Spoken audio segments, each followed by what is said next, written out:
Hello friends, आज हम आपके लिए म्यानी वाले ब्लूमर का वीडियो लाए हैं। उसके लिए देखिए हमने एक कपड़ा कितना लिया है। ये इसका अर्ज है। हम आपको नाप के दिखाते हैं कितने इंच है। ये हमारा 32 इंच है। लगभग हमारा 81 सेंटीमीटर है, यानी 1 मीटर से कम कपड़ा है। तो इसको सबसे पहले हम इस तरह अर्ज में डबल फोल्ड कर लेंगे। ये 9 से 10 साल की बच्ची के लिए ठीक होगा ब्लूमर। इसको इस तरह से 4 फोल्ड कर दिया अब हमने। अब ये चौड़ाई में थोड़ा ज़्यादा होता है और हम इसे आड़ा नहीं बनाएंगे,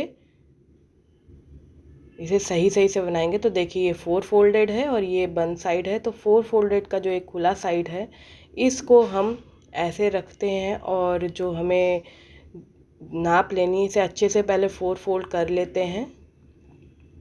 जो भी आपकी हिप का माप हो उसका तीसरा भाग करिए और उसके बाद इसे मार्क करिए, उसमें लूजिंग जोड़ने के बाद। तो लूजिंग हम यहाँ पर 1 इंच या 2 इंच आप अपने हिसाब से ले सकते हैं। तो हमने यहाँ 1 इंच की लूजिंग की ली है और 13 इंच पे हमने इस तरह से मार्क कर लिया है। 36 इंच का तिहाई जो होता है 12 होता है, और यानी तीसरा भाग 12 और उसमें से 1 इंच और, तो ये 13 पे मार्क किया। अब एक साइड से हम ये लगभग 1.5 इंच पे यूं ऊपर मार्क कर देंगे। खुली साइड पे मार्किंग कर रहे हैं, याद रखिएगा, और बंद साइड दूसरी तरफ है। ये हमारा 16 इंच हो गया है लंबाई में, और चौड़ाई में तो हमने खुद ही रखा है 13 इंच, तो वो ही है। तो उसको इसी तरह से लेते हैं, 1 इंच पे मार्क किया। उसके बाद यहाँ पर भी हम जो भी हमारी हिप की माप होती है उसी के अकॉर्डिंग हम नाप लगाते हैं। तो हिप की तीसरा भाग था 12 इंच, तो 12 इंच पे हमने ये मार्क कर दिया। ऊपर से हमें फोल्डिंग भी लेनी है। तीसरा भाग लिया है तो कोई दिक्कत नहीं आएगी। तो इसको इस तरह से तिरछा कर दिया यूं, ये हो गया। ये बहुत ही आरामदेह और ढीला ढाला सा होगा। और जो नीचे की तरफ 1 इंच पे यूँ मार्क किया है उसको भी इस तरह से मिला दिया। तो ऊपर 1.5 इंच पे मार्क करके तिरछी लाइन में लाई है 12 इंच पे, और नीचे की तरफ 1 इंच पे, और उसको इस तरह से कट कर दिया। यही हिस्सा हमारा म्यानी में आने वाला है। तो इसे इस तरह घुमा के कर लेंगे। 4 पीस हैं ये हमारे। इन चारों पीस को सिल के ये म्यानी हमारी बन जाएगी। और नीचे का भी हम हिस्सा काट देंगे। तो ये देखिए म्यानी भी रेडी हो गई हमारी। 4 पीस है टोटल ये, जिसको हम सिल लेंगे। इसके बाद ये पीस भी अलग कर लेते हैं। ये दोनों ही पहचे नीचे से जुड़े हैं तो उनको भी हम अभी अलग कर देंगे। तो इस तरह से हमारी कटिंग पोर्शन पूरी हो जाएगी। तो ये नीचे वाला हिस्सा भी कट कर देते जैसा कि बताया हमने।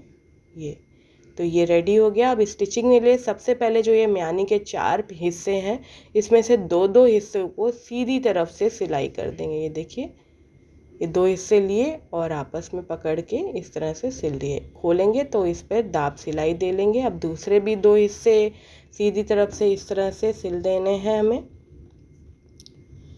इन म्यानी के जो एक हिस्सा होता है वो तिरछा होता है और एक सीधा, तो सीधी तरफ से हमने जोड़ा है और इस तरह से जोड़ के दाब सिलाई दे ली है। अब ये दाब सिलाई देने के बाद हम एक पहचा उठाएंगे, क्योंकि दोनों पहचे अलग अलग होंगे। उसमें जहाँ से ये मार्क है हमारा, इस मार्क पे इसको रख कर और इस तरह से सिल देंगे। अगर प्रिंटेड कपड़ा हो तो आप याद रखिएगा कि म्यानी की उल्टी तरफ ऊपर रहेगी और जो हमारा ब्लूमर है उसकी सीधी तरफ ऊपर रहेगी। तो इस तरह से लॉक किया और इस म्यानी को ऊपर तक हम सिलते हुए जाएंगे। इस पे भी हम दाब सिलाई दे लेंगे। तो इस तरह से एक पहचे में एक म्यानी हमारी जुड़ गई है। इसे अब हम खोल के दाब सिलाई दे लेंगे। ये दाब सिलाई दे लेते हैं। इस तरह से बहुत ही अच्छी सी वो आती है, लूज सा एहसास होता है, क्योंकि हमने तीसरा भाग लिया है और म्यानी है तो और कठिनाई नहीं होगी। अब दूसरे पहचे में ये दूसरी म्यानी सेम उसी मार्क से लेते हुए ऊपर की तरफ को सिल लेनी है और इस पर भी दाब सिलाई ले लेनी है। इस तरह से हमारे दोनों पहचे में एक एक म्यानी जुड़ जाएगी। तो ये हो गया, ये भी जुड़ गई। अब इसे खोल के हम ले लेंगे दाब सिलाई। इस तरह खोल के ये हो गई दाब सिलाई, ले रहे हैं हम ये। अब हम क्या करेंगे, ये जो हमारा पहचा है इसमें दूसरे पहचे की म्यानी को जोड़ेंगे, यानी जो पहचा में अभी हमने म्यानी एक तरफ जोड़ी है, अब दूसरी तरफ भी हम सीधा उल्टा देखते हुए यहाँ पर म्यानी सेम उसी पॉइंट से हम जोड़ लेंगे। तो ये इस तरह से जुड़ गई। यहाँ भी हम दाब सिलाई देंगे, ऊपर तक अब सिल लेंगे, एकदम सिल के इस तरह से खोल लेंगे। तो ये इस तरह से दाब सिलाई दे ले रहे हैं। इस तरह से दोनों ही पैचे के बीच में एक म्यानी आ चुकी है। दाब सिलाई इसलिए दे रहे हैं जिससे कि एक तो अच्छा देखने में लगता है, प्लस उठा उठा सापन या कड़ा कड़ा सापन भी पहनने में कम महसूस होता है। तो ये हो गया, एक म्यानी दोनों पैचों के बीच में ये आ गई है इस तरह से। अब हम दूसरा पहचा जो म्यानी है उसके साथ जोड़ देंगे, यानी टोटल मिलाकर दोनों पहचे के बीच में इस तरह से म्यानी को रखना है और ऊपर तक एंड तक सिल लेना है। तो दोनों पहचे भी आपस में जुड़ जाएंगे और म्यानियाँ भी बीचों में आ जाएंगी। तो ये हम एंड तक सिलते हुए जा रहे हैं और यहाँ भी हम दे देंगे दाब सिलाई। ये इसी तरह से सिलते हुए जाएंगे हम।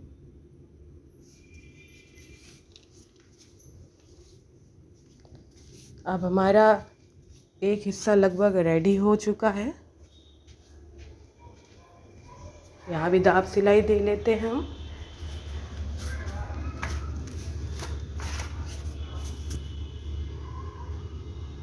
ये हो गया।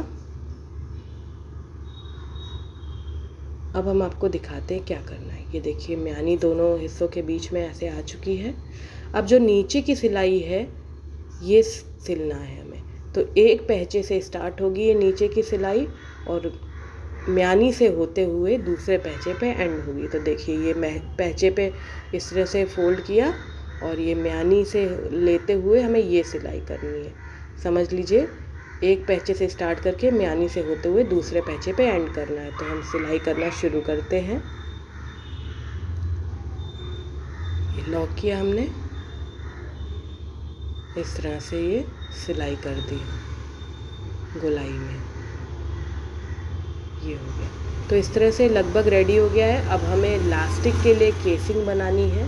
तो इस तरह से एक बार फोल्ड किया और एक दोबारा फोल्ड करके नीचे पहचे में हम यूँ लास्टिक के लिए जगह बना लेंगे। तो ये देखिए इस तरह से फोल्ड करते हुए लॉक करेंगे हम और फिर ये लगभग हमने 1.25 इंच की फोल्डिंग करी है, यानी जो ये केसिंग आ रही है इसमें हम आधे इंच से थोड़ी ज़्यादा की लास्टिक डाल सकते हैं। तो इस तरह से हमें ये तीनों जगहों पे, दोनों पहचों में और ऊपर जो हमारी बेल्ट वाला हिस्सा है उस पे इस तरह से फोल्ड करेंगे लास्टिक के लिए।